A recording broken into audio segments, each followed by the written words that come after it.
Story Time with Emmy the Dragon. Dragon Keeper Series, Book 5. The Dragon in the Sea. Chapter 9. A Star to Guide Them. This is the most irregular, said Fluke. The keepers and Emmy will need someone to guide them to the coral jungle, Star said. You know it's not safe to leave the ship, Fluke said. Actually, said Star, her chin held high, I do it all the time. I'll be fine. Fluke and Yard dealt her a stern look. I've gone into the jungle once or twice, Star said, on a double dare for my friends. I beg your pardon, Yar said, swelling up with outrage.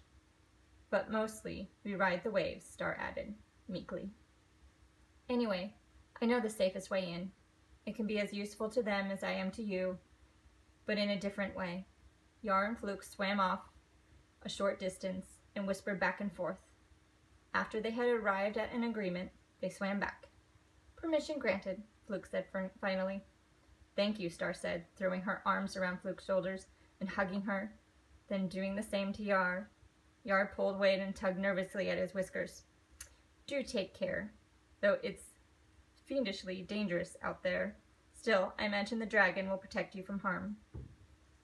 No sweat, said Emmy. Yar said, I suppose we'll simply have to make do on our own without you for the duration. Might try swabbing the deck myself. What?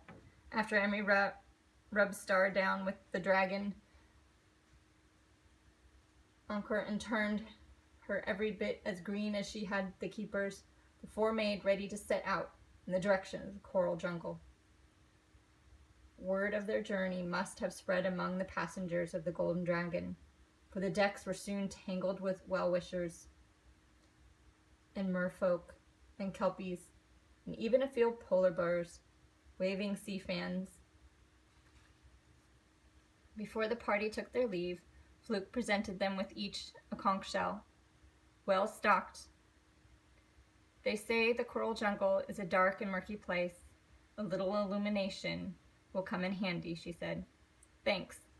But won't it be in danger? Daisy asked. No worries, said Emmy, as she rubbed each conch shell until it shone bright green. Now they'll pass for mini water zombies. Either that or tiny traffic lights and sparkling green lights, she said. Let's get going before the sip hatchets into the lair of the mermaid and the 8 seas turn into one big zombie pit. Rather, said Yar. It be moving along then. What? A group of water sprites mounted on a dolphin swam alongside the party as far as the rock near the bright orange fan coral where Daisy had stopped to rake the kelp out of her hair.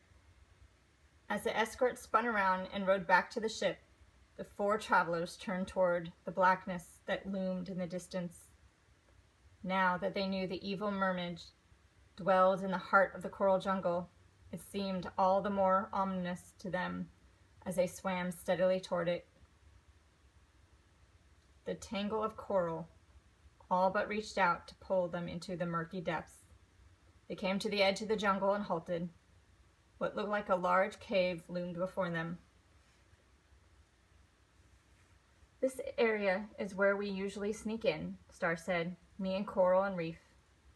I don't get it. Why would you come here if you don't have to? Daisy asked. Because it's fun, Star said with a delightfully shiver. Really, said Daisy. Sure, Daisy, said Jessie. Scary fun. Like that abandoned haunted house up on the old mine road. Daisy nodded slowly. I guess.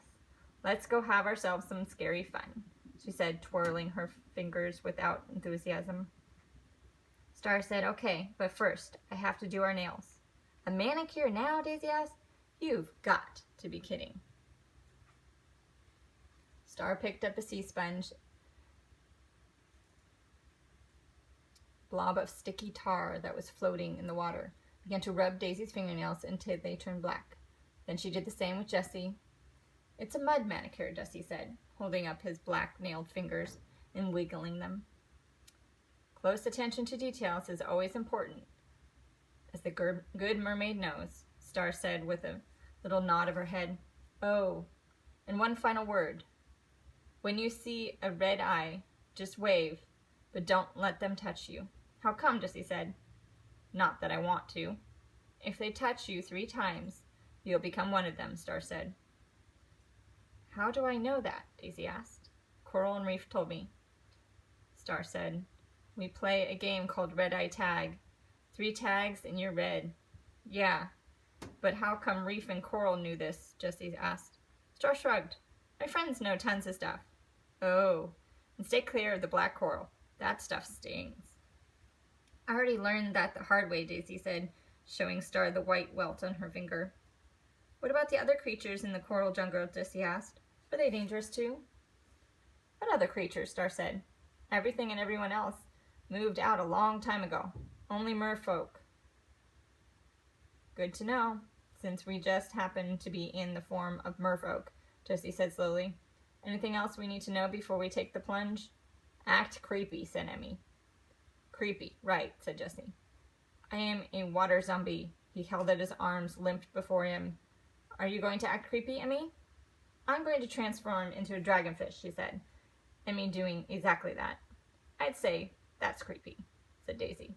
Then, with a roll of her eye, she added, she was so much cuter as a sheepdog. Emmy flashed her needles at them in a fashion and turned towards the coral jungle. Lanterns hoisted. With Emmy leading the way, the cousins and Star swam slowly into the jungle. The water felt instantly warmer and not comfortable and relaxing way. If you're looking at the coral jungle from outside, was it creepy? Being in the thick of it was even far creepier. The sunglasses made it difficult to see through the cloudy water. It even smelled bad, worse than the sea at low tide, like wash water, in which dirty socks and dead fish had been soaking. As they followed along behind Emmy, the keepers and Star kept their arms tucked in close to their bodies and turned to move their tails as little as possible to avoid grazing the black coral. The jungle seemed deserted. Where is everybody? Jessie wondered. At the hideout, Daisy suggested. Where's that? Jessie asked. I guess we just keep swimming until we see something that looks like a hideout, said Star. My friends and I always stick to the outskirts. I've never gone this deep before. If we see someone, maybe we should just stop them and ask them directions, Daisy said. I think the less contact we have with the red eyes, the safer we'll be, said Jessie. Said Emmy. Green faces began to appear out of the gloom, near yards away, raising limp arms towards them.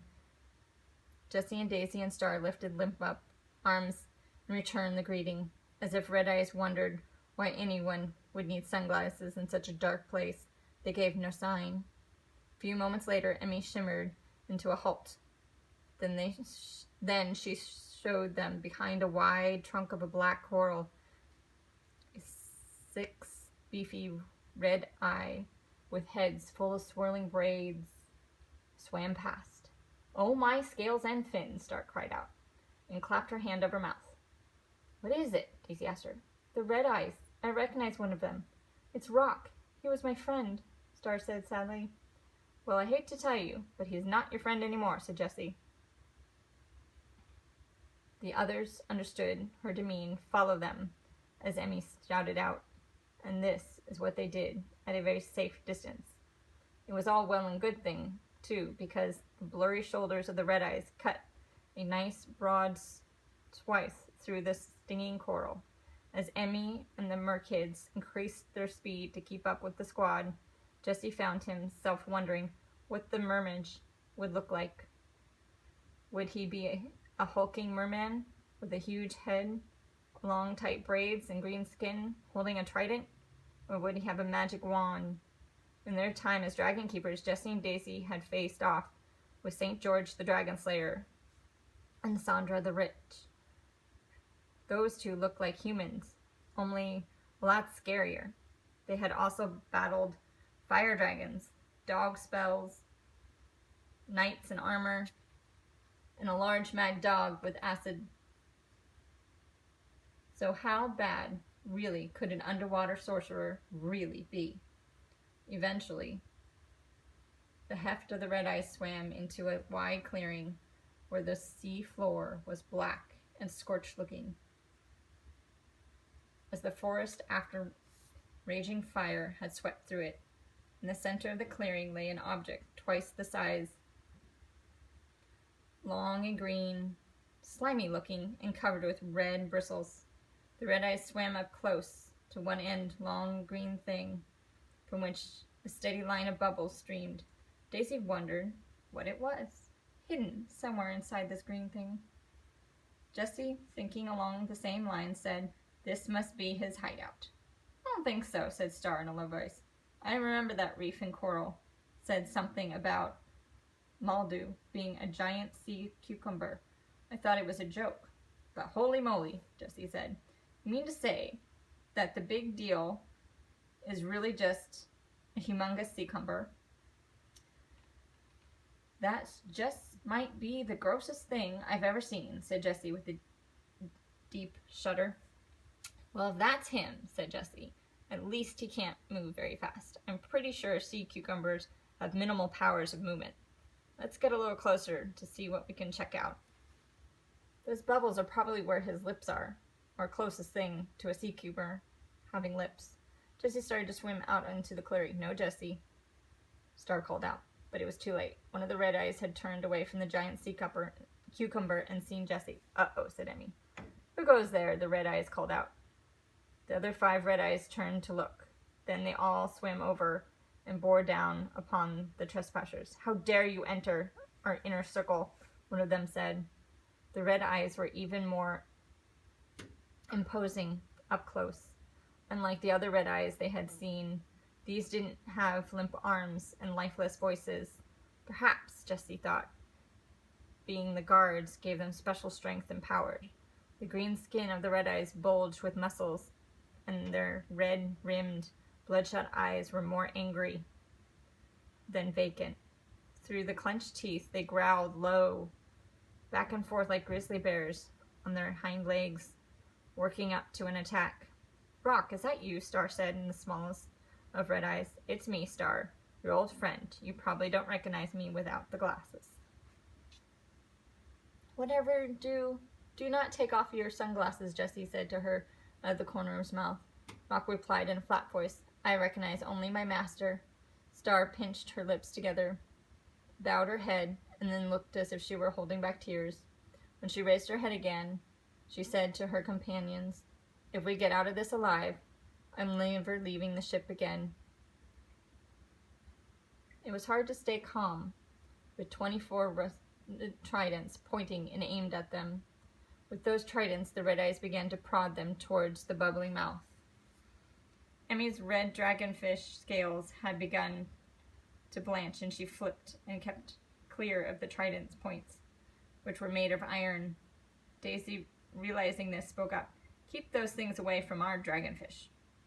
One of them jabbed the trident at Daisy as she dodged it. Her sunglasses fell off and tumbled to the seafloor. She tried to grab them, but the same red eyes picked them up on his first glowered at her.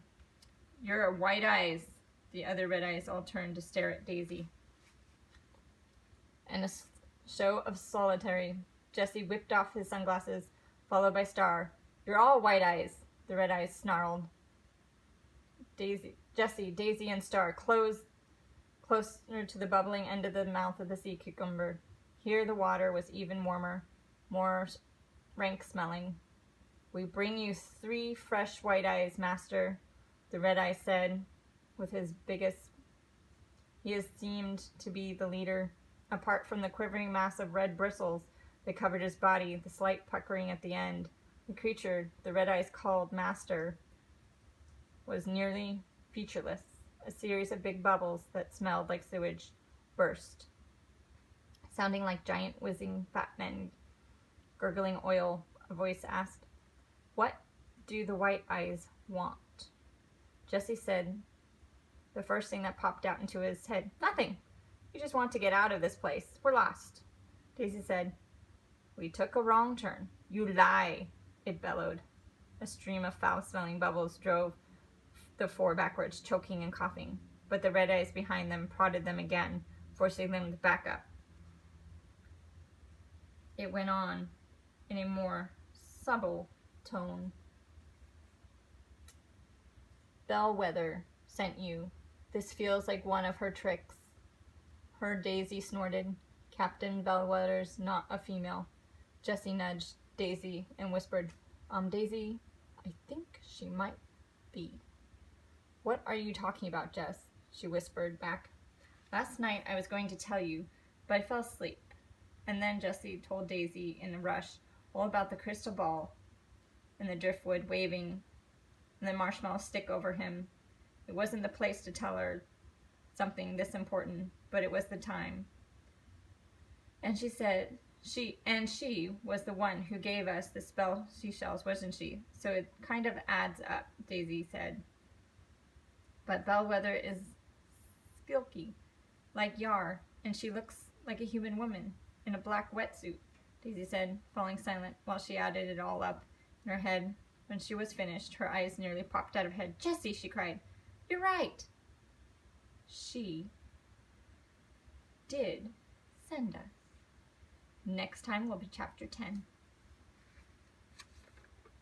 Settle in for a little relaxation, as this has been story time with Emmy the Dragon.